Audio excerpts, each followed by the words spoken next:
33 days का video है और इसमें मैंने रियल लाइफ सिचुएशन कवर किया है। रियल लाइफ का मतलब जो बच्चों के साथ हो रहा है। और आज का मेरा हेडिंग है कि की पॉइंट्स ऑफ एवरी चैप्टर। जो हर चैप्टर के कुछ कुछ की पॉइंट्स होते हैं, यू मस्ट नो दोज की पॉइंट्स। आप एग्जाम में बिना की पॉइंट्स जाने जा रहे हो, मानता हूं पूरा चैप्टर आपसे नहीं प्रिपेयर हो सकता in most of the cases. Tough questions आप शायद नहीं कर पाते in most of the cases, but how can you go in your examination without knowing की points, important key points? If you are preparing this examination with complete full devotion, your ultimate aim is to become a doctor, सपना था, कई साल से आप तैयारी कर रहे हो, how can you take a risk? मुझे बताइए। अरे कौन सी आप प्रिपरेशन कर रहे हो, आपको बेसिक की पॉइंट्स ही नहीं पता। अब ये बेसिक की पॉइंट्स क्या होता है, how you decide this key points?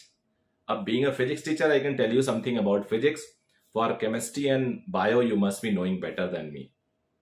I hope आप उसको पता कर लोगे और you must be knowing. मैं छोटा सा एग्जांपल दे देता हूँ। सबसे पहला एग्जांपल मैं दे देता हूँ मैकेनिक्स ऑफ फ्लूइड्स स्टैटिक्स से, कि एक आइस पानी के ऊपर फ्लोट कर रहा है। यू मस्ट बी नोइंग कि आइस का 1/10 पार्ट ऊपर रहता है, 9/10 अंदर रहता है।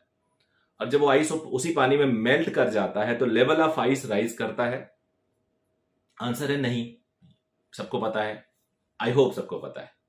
आइस के अंदर एक आयरन या ग्लास का एक बॉल है छोटा सा, वो डाल दिया आपने, और जब आइस मेल्ट किया तो बॉल अंदर चला गया। स्टोन था, स्टोन अंदर चला गया। तो level of water level, answer क्या है? ऊपर जाएगा, नीचे जाएगा, सेम रहेगा? आंसर है नीचे जाएगा। बहुत ही कॉमन की पॉइंट है। उसके बाद उसके अंदर एक मैंने लाइट प्लास्टिक बॉल रख दी, हल्की चीज। जब वो मेल्ट किया, प्लास्टिक बॉल फ्लोट करने लगा, या बबल था। ऐसे केस में क्या होगा? लेवल राइज करेगा। So these are the key points. और छोटी सी बात और बता दूं, जब की पॉइंट बता ही रहा हूं तो 2-3 चैप्टर के की पॉइंट्स बोल ही देता हूं। एक इंक्लाइन सरफेस से बॉडी रोल कर रही है, रोलिंग मोशन की बात बता देता हूं। तो उसका जो एक्सेलरेशन होता है on rolling body, pure rolling motion में, वो जी साइन थीटा अपॉन 1 प्लस आई अपॉन mr² होता है। This is very very important की पॉइंट। उसके बेसिस पे हम टाइम निकाल लेते हैं। टाइम आता है √12 अपॉन ए, तो time inversely proportional to √a हो जाता है। जिसका a ज्यादा, उसका आपको पता है कि उसका टाइम कम लगेगा। तो इस तरह से अगर आप क्वेश्चन, ऐसे की पॉइंट्स आप नहीं जानते हो, तो नेचुरली आप अपने लिए अनसर्टेनिटी, डाउट और ऑफकोर्स लेस फेवरेबल कंडीशन छोड़ रहे हो। You may gate selection, you may get good rank also, but definitely आप हाईएस्ट रैंक को चूक सकते हो। ऐसे केमिस्ट्री में की पॉइंट्स होंगे, हर चैप्टर के की पॉइंट्स होते हैं, हर चैप्टर के की पॉइंट्स होते हैं।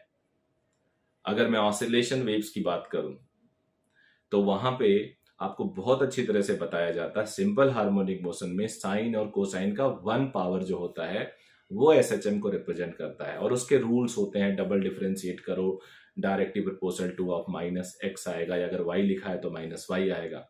और अगर आप स्क्वायर लेते हो तो ऐसा नहीं आता है।